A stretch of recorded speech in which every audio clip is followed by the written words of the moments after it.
O Francis, sumunod ka sa akin at tatanggapin natin ang Panginoon para ikaw ay maligtas, Francis. O sumunod ka. Ang Panginoon ay sincero, natin tatanggapin ngayong gabi. O Francis, yumuko ka, ipikit mo ang iyong mata at sumunod ka sa akin. Panginoong Jesucristo, ako po ay isang taong makasalanan.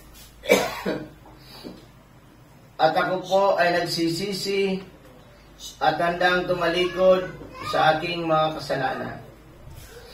Panginoong Jesucristo, binubuksan ko po ang aking puso at inaanyayahan po kita bilang Panginoon ko at tagapagligtas na pumasok ka sa aking puso bilang Panginoon ko at sarili kong tagapagligtas.